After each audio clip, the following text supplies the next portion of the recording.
Shalom, this is Reb Yoseph Schreiber coming to you from the land of Israel. This week is Parshas Shoftim. It continues the theme of consolation for the destruction of the Beis Hamikdash. And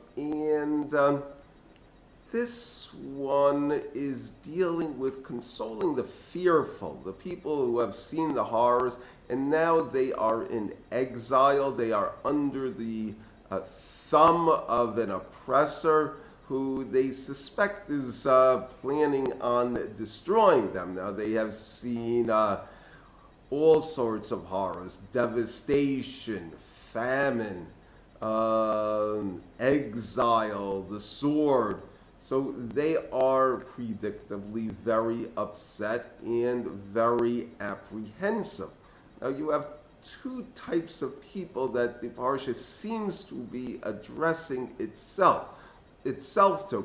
Okay, one would be people who are basically repentant sinners, but they have repented out of terror.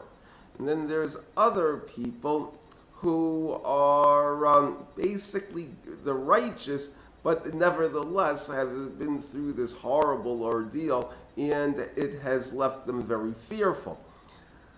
So what HaKadosh Baruch Hu says to them through the prophet is basically that he is all powerful. He can stir up the oceans, and he can calm the oceans, and that there is no need to fear man, because just like God destroyed Sanherib and his entire army when he was camped against King Hisyahu, he can destroy any man and rule over any man. The basic idea is that the person's situation is a reflection of his personal relationship with God. And if the relationship is a good one, then any difficulties that he has and apprehensions that he has will dissipate. It's also a reminder to others who have not, shall we say, pierced through the veil of the world and seen the hand of God in all of the destruction that has happened. So HaKadosh Baruch Hu is basically reminding them. He continues that basically the people who are prisoners will be released, and that they will not lack bread, and that this will happen soon.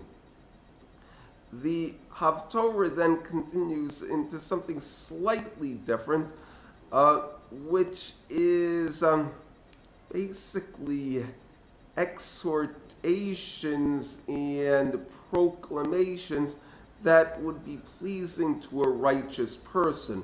And the righteous and the faithful are basically they use a metaphor. They're called the Zion and Jerusalem, and they are exhorted to assume real power, and they are told that religion will become beautiful rather than being denigrated, and they will no longer have to accept the tameh, the defiled, or the aral, the primitive.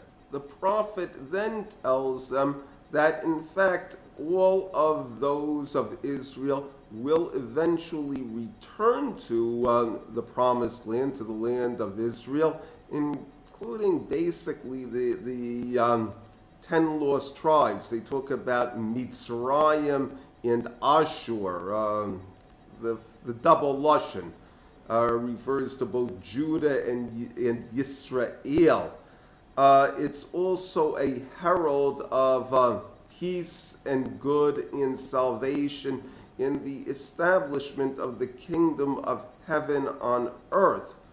The prophet then says that those who are basically longing for the redemption will see it with their own eyes when Hashem returns to Zion, and the people truly do see God, and that God really just wants Israel to be his people, that he can say, these are my people, and that the people will become experts in religion, and they will be able to see God, the hand of God in this world. So to speak, he is saying Hineni, in that this redemption will be seen not only by the righteous, but by all peoples to the edges of the earth. Thank you.